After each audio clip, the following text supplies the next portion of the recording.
అందరికీ నమస్కారం అండి. Welcome back to my channel. నేను మీ సుజాత.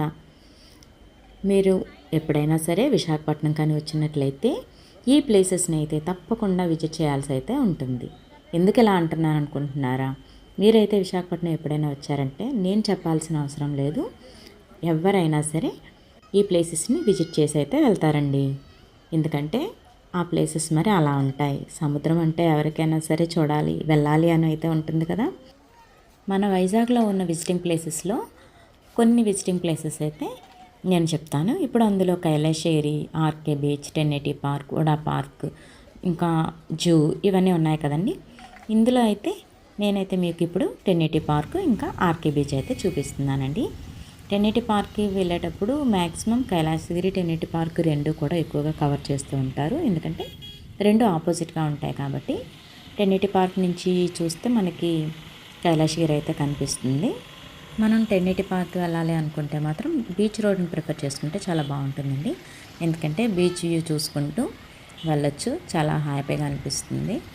ఇంకా ఈ పార్క్కి వెళ్ళాలంటే ఎలాంటి ఎంట్రీ టికెట్ అయితే ఉండదు. ఆర్కే బీచ్లో అయినా సరే, 1080 పార్క్లో అయినా సరే ఎంట్రీ టికెట్ ఏమి ఉండదండి. మనం నార్మల్గా డైరెక్ట్గా అయితే వెళ్ళిపోవచ్చు. చాలా ఈ రెండు బీచ్ల్లో అయితే 1080 పార్క్ అయితే చాలా చాలా బాగుంటుందని నేను చెప్తాను. కొంచెం హైట్లో ఉండి కిందకి వెళ్తే బీచ్ కూడా అంత లోతు ఉండదు. 1080 పార్క్ దగ్గర బాగానే ఉంటుంది. ఇంకా ఆర్కే బీచ్ వచ్చేసరికి ఆర్కే బీచ్ దగ్గర అయితే క్రౌడ్ ఎక్కువగా ఉంటారండి. చిన్నపిల్లలు వాళ్ళు ఎక్కువగా ఆడుకుంటూ ఉంటారు. ఎవరైనా విశాఖపట్నం వచ్చినట్లయితే ఎక్కువ ప్లేసెస్ కవర్ చేయాలనుకుంటే ఫస్ట్ అయితేనండి కైలాసగిరి, తర్వాత 1080 పార్కు, నెక్స్ట్ ఉడా పార్క్, ఇలా చూసుకుంటూ ఆర్కే బీచ్కి వెళ్తే టైం అనేది సేవ్ అవుతుంది. మనం అక్కడ టైం స్పెండ్ చేయడానికి కూడా ఛాన్స్ ఎక్కువగా ఉంటుంది. మీరు ఎప్పుడైనా వస్తే ఇలా ప్లాన్ చేసుకొని రావడానికైతే ఎక్కువగా ట్రై చేయండి. చాలా వరకు హాలిడేస్ వచ్చాయంటే మాత్రం మార్నింగ్ ఇంటి దగ్గర అన్నీ ప్రిపేర్ చేసుకొని ఫ్యామిలీస్ ఎక్కువగా వచ్చి ఇక్కడ 1080 పార్క్లో అయితే స్పెండ్ చేస్తారండి. ఇది ఒక ఫ్యామిలీ పార్క్ అయితే చెప్పొచ్చు. ఎందుకంటే ఫ్యామిలీ మెంబర్స్ అందరూ వచ్చి కూడా ఇక్కడైతే చక్కగా ఎంజాయ్ అయితే చేస్తారు. ఈ 1080 పార్క్ వ్యూని మనం ఎక్కువగా మూవీస్లో అయితే చూస్తూ ఉంటామండి. ఎందుకంటే ఈ పార్క్ బాగుండటం వలన ఇక్కడ సినిమా షూటింగ్స్ అయితే చాలా ఎక్కువగా జరుగుతూ ఉంటాయి. పార్క్ చూడటానికైతే చాలా బాగుంటుంది కాబట్టి బీచ్ అయినా సరే. ఈ మధ్యకాలంలో ఒక షిప్ కూడా ఇక్కడ పెట్టారండి. ఇది ఒడ్డుకొచ్చి ఆగిపోయిందంట. ఆ షిప్ని వీళ్ళు చక్కగా పెయింటింగ్స్ అవి వేసి విజిటింగ్కి అయితే మనకు పెట్టారు. మనం కావాలనుకుంటే ఆ షిప్ని కూడా మనం చూడొచ్చు. చూస్తున్నారు కదా, ఇది పార్క్ పైనుంచి ఈ వ్యూ అనమాట. మనకి ఇక్కడ కూర్చోడానికి కూడా ఉంటాయి. కింద వరకు వెళ్ళాలి అనుకోకపోతే ఇక్కడ నుంచి కూర్చొని మనం చక్కగా బీచ్ వ్యూని అయితే ఎంజాయ్ చేయొచ్చు. కానీ వాటర్ చూస్తే చాలా వరకు తడాలని అనుకుంటారు కాబట్టి చాలామంది అయితే కిందకి వెళ్తుంటారు. కొంచెం పెద్దవాళ్ళు నడలేని వాళ్ళు ఉంటే ఈ స్టెప్స్ కొంచెం హైట్లో ఉంటాయి, కాళ్ళ నొప్పులు వస్తాయి అన్నమాట. 1080 పార్క్ దగ్గర ఉన్న స్టెప్స్ ఎందుకంటే చాలా హైట్లో ఉంటుంది కాబట్టి ఇది. కానీ కిందకి వెళ్తే మాత్రం వ్యూ చాలా చాలా బాగుంటుంది. ఇంకా ఈ పార్క్ రావాలి అని అనుకుంటే మనం కాంప్లెక్స్ నుంచి డైరెక్ట్గా కైలాసగిరికి వచ్చే బస్సులు ఉంటాయి కదండి. కైలాసగిరి బస్సులు వచ్చేస్తే సరిపోతుంది. లేకపోతే ఆర్కే బీచ్ నుంచి అయినా కాంప్లెక్స్ నుంచి అయినా సరే ఆటోలు అయితే అవైలబుల్గానే ఉంటాయండి.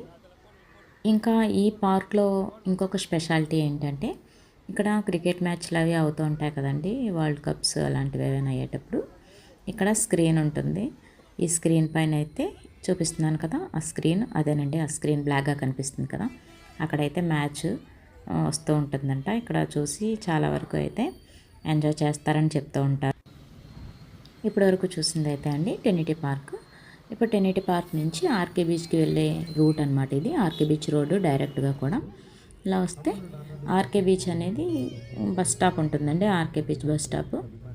ఆర్కే బీచ్ బస్ స్టాప్ నుండి కిందకి వచ్చినా సరే, లేకపోతే రోడ్డు చివర రోడ్డు అంతా కూడా అండి, రోడ్ సైడ్ అంతా కూడా బీచే ఉంటుంది. మనం ఎక్కడ ఆగి ఉన్నా సరే ఏం పర్వాలేదు, అంతా బాగానే ఉంటుంది. కానీ ఆర్కే బీచ్ దగ్గర ఎక్కువగా బస్ స్టాప్ ఉండటం వలన క్రౌడ్ అయితే ఎక్కువగా అక్కడే ఉంటారు.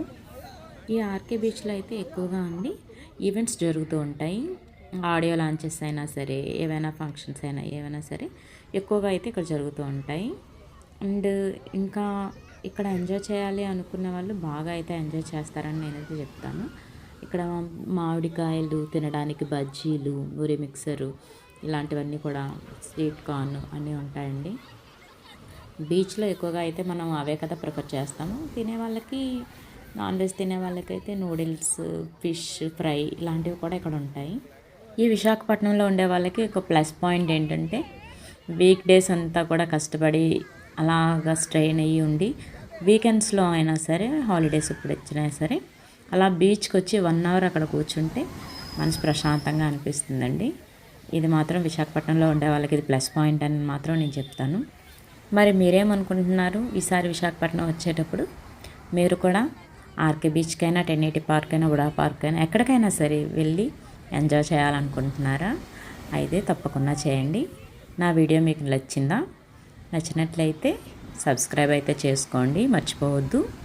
ఇంకా మరిన్ని వీడియోస్ కోసం అయితే నా ఛానల్ని లైక్ చేసి షేర్ చేయండి. నా ఛానల్ని అయితే ఫాలో చేస్తూ ఉండండి. మీకు ఇలాంటి మంచి మంచి వీడియోస్ అయితే నేను అప్లోడ్ చేస్తూ ఉంటాను. మీరు వైజాగ్లో ఏదైనా ప్లేస్ చూడాలనుకుంటే నాకు కామెంట్ చేయండి. నేనైతే మీకు ఆ ప్లేస్ చూపించడానికైతే ట్రై చేస్తాను. Thanks for watching.